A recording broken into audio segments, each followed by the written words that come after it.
Full Time Islam, don't forget to subscribe.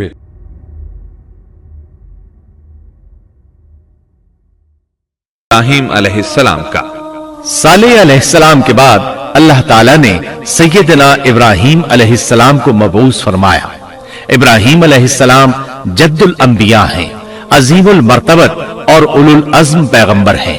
आपके वालिद का नाम तारिख था, जबकि उसका लक़ब आज़र था। आज़र मदद करने वाले को कहते हैं।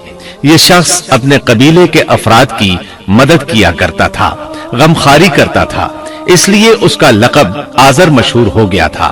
कुरान मजीद में इब्राहीम अलैहिस्सलाम का किस्सा 73 मकामात पर जिक्र हुआ है।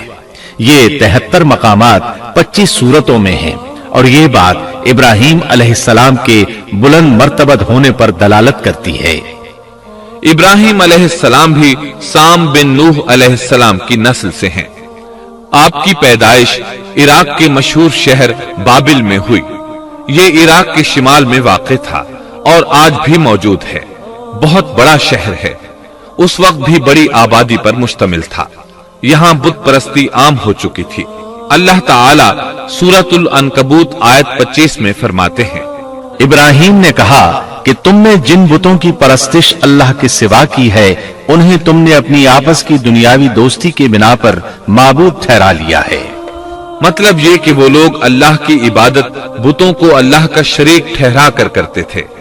इब्राहीम अलैहिस्सलाम ने अपने बाप से और अपनी कौम से कहा कि ये मूर्तियां जिनके तुम मुजाविर बने बैठे हो क्या हैं?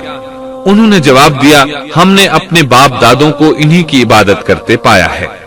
अल्लाह ताला इनके बारे में फरमाते हैं, ऐ नबी, इन्हें इब्राहीम अलैहिस्सलाम का किस्सा सुना दो, जबकि उन्होंने अपने बाप और अपनी कौम से फरमाया, तुम किसकी इबादत करते हो?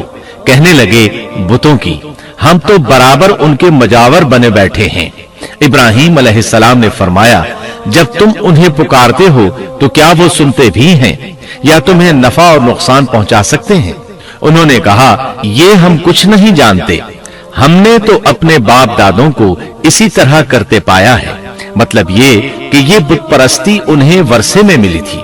वो जिन माबूदों की इबादत करते थे, न वो उनकी पुकार को सुनते थे, न ही उनके नफा और नुकसान पर कादिर थे। इसीलिए इब्राहीम अलैहिस्सलाम उन्हें झिंझोड़ रहे थे, लेकिन अंधी तकलीद और बशरी अक्ल के बेकार हो जाने ने उन्हें ये सब सोचने से आरी कर दिया था।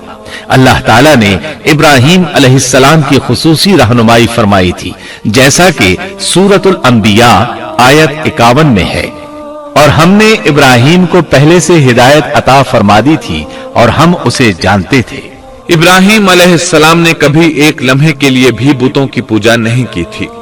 आपने अपनी कौम को बुतों की पूजा करते देखा तो उन्हें मलामत की, एक अल्लाह की तरफ दावत दी और इस दावत की इब्तिदा उन्होंने अपने बाप से की। अल्लाह ताला सूरह मरियम में फरमाते हैं, ए नबी, किताब में इब्राहीम का जिक्र कर, बेशक वो सच्चा नबी था। जब उसने अपने बाप से कहा, ए मेरे बाप, बेशक मुझे वो इल्म अता हुआ है जो तुम्हें हासिल नहीं, इसलिए मेरी इताअत करें, मैं आपको सीधा रास्ता दिखाऊंगा। ए मेरे बाप, शैतान की इबादत न करें, बेशक शैतान अल्लाह का नाफरमान है। इन बुतों की इबादत गोया शैतान की इबादत है, इसलिए आपने इन माबूदों को शैतान से ताबीर किया। फरमाया, ऐ मेरे बाप, बेशक मुझे खौफ है कि तुम पर अल्लाह का अजाब आए, फिर तुम शैतान के साथी हो जाओ। बाप ने उनकी बात सुनकर कहा, ऐ इब्राहीम, क्या तू मेरे माबूदों से फिरा हुआ है? अलबत्ता अगर तू बाज ना आया तो मैं तुझे संसार कर दूंगा और तू मुझसे एक मुद्दत तक दूर हो जा, यानी मुझसे इतना दूर हो जा कि कभी मुझे नजर ना आए। इब्राहीम अलैहिस्सलाम ने अपने बाप पर नरमी और मेहरबानी करते हुए उनसे कहा, आप पर सलामती हो, मैं अपने रब से आपके लिए बख्शिश तलब करता रहूंगा। लेकिन जब बाद में उन पर वाज़े हो गया कि वो तो अल्लाह का दुश्मन है, तो इब्राहीम अलैहिस्सलाम उससे बेताल्लुक हो गए। सूरह तौबा आयत 114 में अल्लाह फरमाते हैं, और इब्राहीम का अपने वालिद के लिए बख्शिश तलब करना एक वादे की वजह से था जो वो उससे कर चुके थे, लेकिन जब उन्हें मालूम हो गया कि वो अल्लाह का दुश्मन है तो उससे बेजार हो गए। بے شک ابراہیم بڑے نرم اور تحمل والے تھے۔ کسی ایماندار کے لیے جائز نہیں کہ وہ کسی کافر کے لیے دعائے مغفرت کرے، بلکہ مومن پر حرام ہے کہ وہ کسی کافر یا عیسائی وغیرہ کے لیے مغفرت طلب کرے یا اس سے یہ کہے کہ اللہ تجھ پر رحم کرے۔ ابراہیم علیہ السلام کے والد نے انہیں دھمکی دی تھی کہ اگر تم اس دعوت سے باز نہ آئے تو میں تمہیں سنسار کر دوں گا۔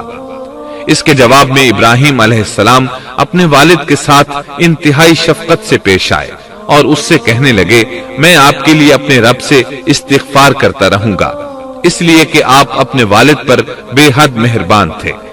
اسی لیے اللہ تعالیٰ بھی ابراہیم علیہ السلام پر بے حد مہربان تھے اور آپ کا لقب خلیل الرحمن رکھ دیا گیا۔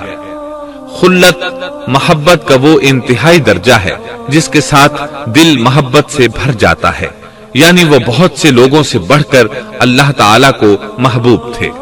والد کے سخت جواب کے بعد ابراہیم علیہ السلام نے ان سے علیحدگی اختیار کر لی اور انہیں مخاطب کر کے فرمایا، میں تمہیں چھوڑتا ہوں اور جنہیں تم اللہ کے سوا پکارتے ہو ان کو بھی چھوڑتا ہوں، میں اپنے رب کو پکاروں گا، مجھے امید ہے میں اپنے رب کو پکار کر محروم نہیں رہوں گا۔ آپ اللہ کے پیارے اور پسندیدہ نبی تھے۔ جب آپ نے اپنی قوم کو توحید کی دعوت دی اس وقت آپ نوجوان تھے، آپ کی عمر 16 سال تھی۔ ساتھ میں آپ اس بات پر غور و فکر بھی کرتے کہ آخر یہ لوگ بتوں کی پوجا کیوں کرتے ہیں۔ آپ کا دل ان کے شرک پر بہت کوڑتا۔ آخر آپ نے مصمم ارادہ کر لیا کہ اس شر اور فساد کی جڑ کو Full time Islando, don't forget to subscribe.